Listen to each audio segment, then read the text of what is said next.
Hi guys, 4 Extraordinaire here, back with another Stellaris video. I know I said I wouldn't be talking about Stellaris for a few months, but someone suggested a really good idea and I couldn't help but agree. But thank you to Nolan Rooney for suggesting to do a tier list for Stellaris, DLC and content packs. This tier list will cover all of the content packs and species packs, and I really hope with this tier list, as someone that has played all of the DLC and has all of the content packs and expansions with the exception of Overlord, to kind of give you a good idea on a buying guide of the species packs, the content packs, and really what is worth kind of your wallet, so to speak, and where you should spend your money, at least in my personal opinion. So it would probably be prudent to rank these from oldest to newest, so I'll try to do that. I might not get all of these dates correct because we have had a lot of content and species packs, but the first ever species pack, if I am remembering this correctly, was the Plantoids content pack. So we're going to go ahead and select this and I think put it in the C tier. Now the reason it is not in the D tier is because originally this was just a species portraits pack. There was really nothing unique about this. You had, like, I guess a ship design, which was, to be fair, kind of cool. I do like the Plantoids aesthetic.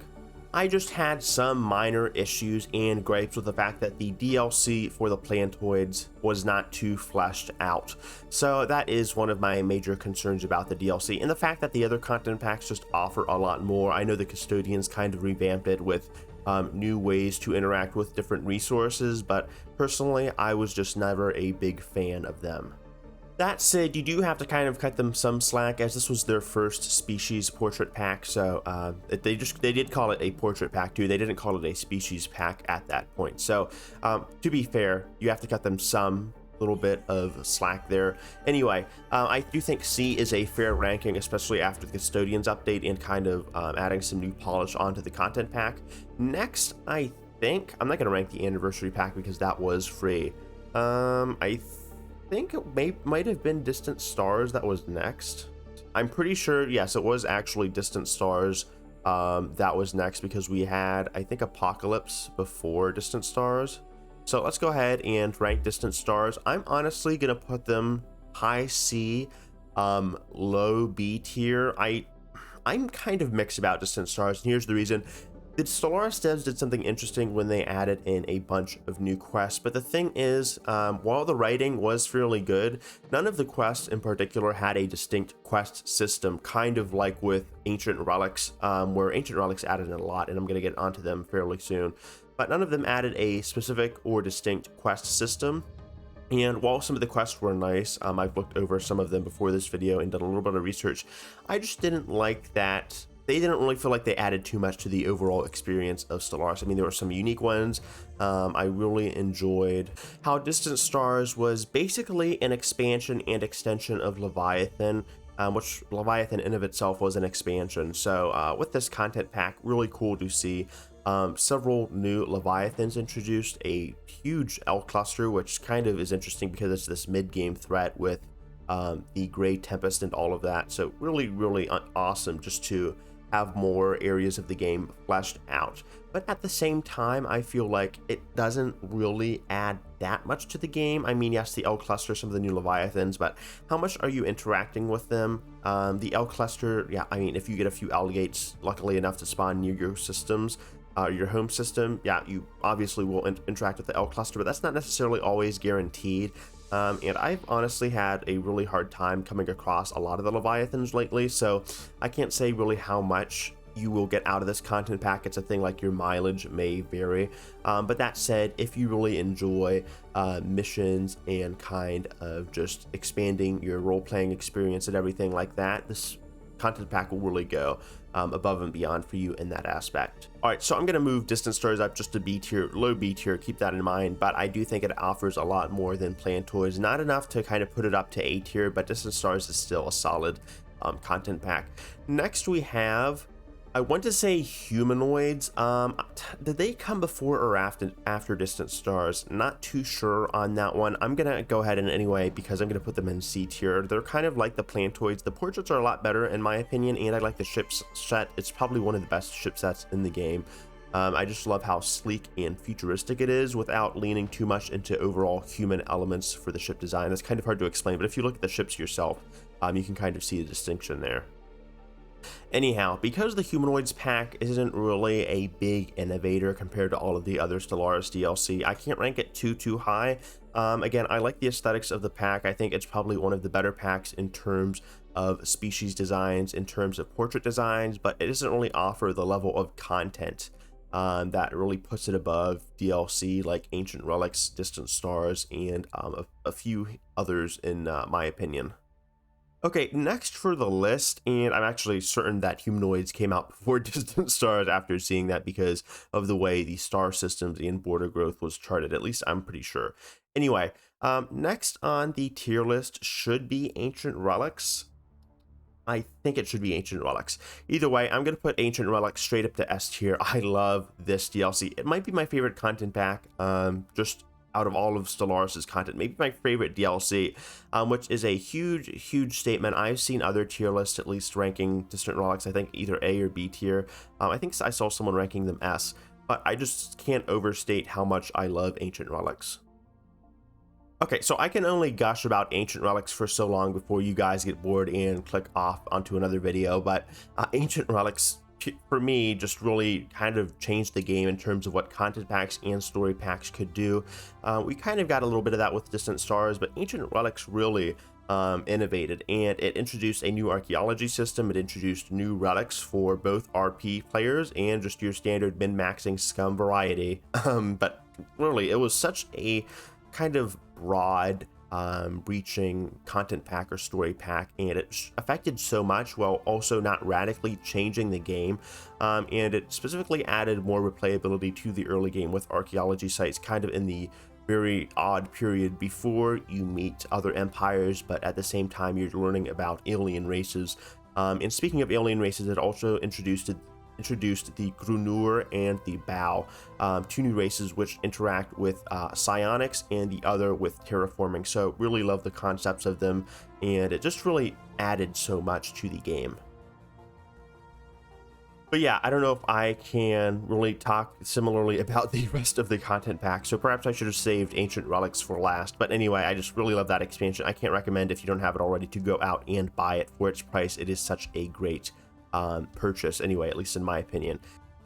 Okay, I completely forgot this one, and we have a really big content and species pack, which is weird because this is the first really DLC to merge content and species DLC together into one, and that is Synthetic Dawn, aka the robot DLC, which adds robots, and it adds a lot.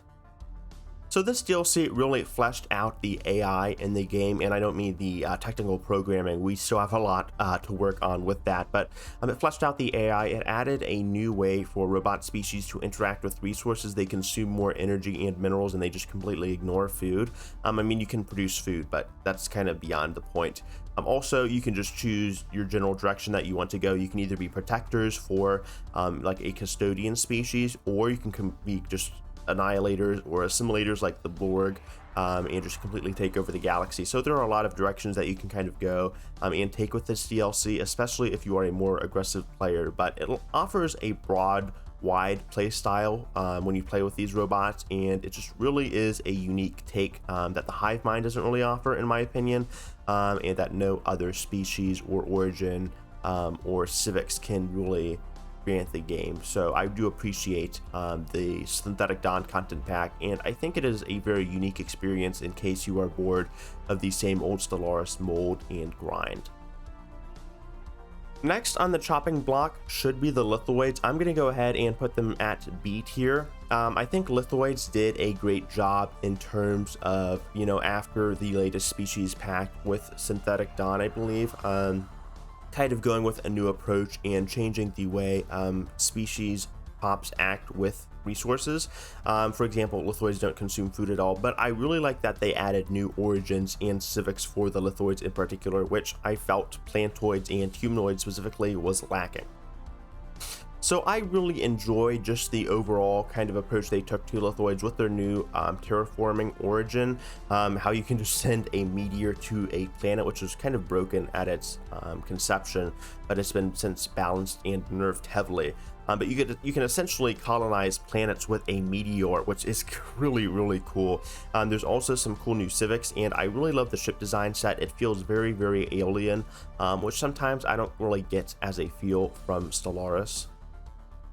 But outside of that, lithoids doesn't add that much to distinguish it or put it above humanoids and plantoids, which is why I'm only putting it in B tier. That said, I like some of the ideas it does, but if it added a little bit more in terms of content, I think I would be ranking it higher, possibly at the low A tier. Our second to last species / content pack that we'll be covering today will be the Stellaris Necroids species pack. And with the Necroids, it was kind of controversial because I think it launched with a few bugs. I'm going to place it at B tier just preemptively.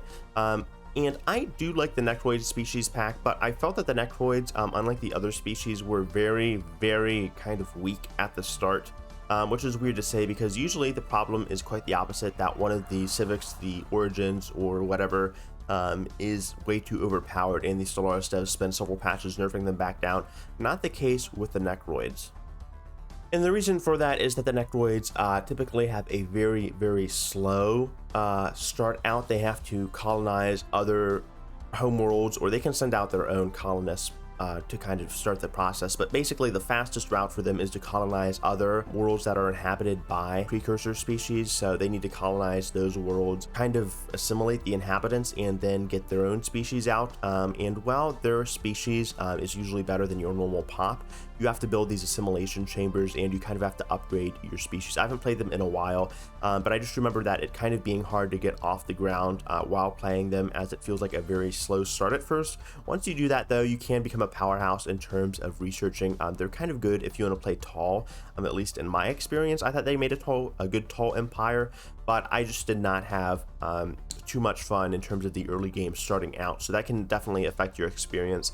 And then in terms of events on the RP side of things, I didn't find this to be too good. The Necrophage origin is interesting, and they have some interesting civics with like the death cult, but in general I just didn't find like they merited enough gameplay or praise to kind of put them into the A tier for me. So the next and last content pack will be the Stellaris Aquatic Species pack. I'm going to go ahead and put them straight into A tier, a solid A in my opinion, not too low like the Stellaris Synthetic Dawn for me. Stellaris Aquatics is very good in terms of what it innovates and what it adds to the overall experience with species. So it took a while for the devs to finally add the really highly anticipated and requested species pack that is aquatics. People really wanted to see some ocean dwelling friends among the stars, or Xenos. But once they did add it, I really loved the 2 new origins they added. The first time, I believe, ever, custodians aside, that the devs introduced 2 new origins for a species pack, plus a plethora of civics. I love the anglers. I love the Here Be Dragons origin. Just having a dragon roam your system, even though it doesn't do too much, and researching and interacting with it is so cool, just out of a concept. So there's that. The origins were really unique. The ocean dwelling origin, not so much, but I still love that. And then the anglers and the new resources, and just how they kind of interacted aquatics with the planets and the ocean planets and all of that. Their ship set, I just like them.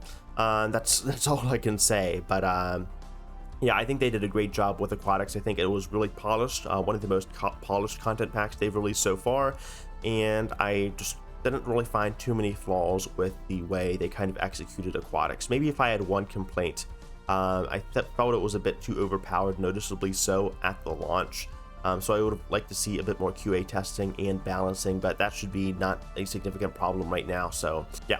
Alright, I hope you guys enjoyed this video. This was my final content pack ranking tier list. No D tiers. I think the Stellaris DLC in terms of species and content packs, while it can be a bit rough around the edges, just like this video, but while it can be a bit rough, I think it's still overall a fairly polished experience. I like that they offer different ways for you to kind of expand the scope of your game, and it's like one content pack at a time. You don't have to buy a huge expansion kind of to do this.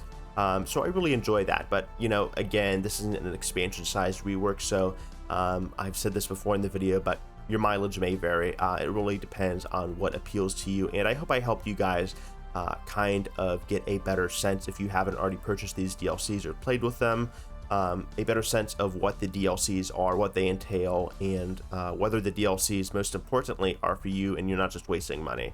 So thank you guys again for watching the video. This has been 4 Extraordinaire. If you like my Stellaris content, I also have other videos, such as why I've stopped playing Stellaris for a little bit or gone on a hiatus. So if you want to check that out, click on my video link at the top right hand of the corner. Otherwise, love you guys. Hope to see you guys later, and peace.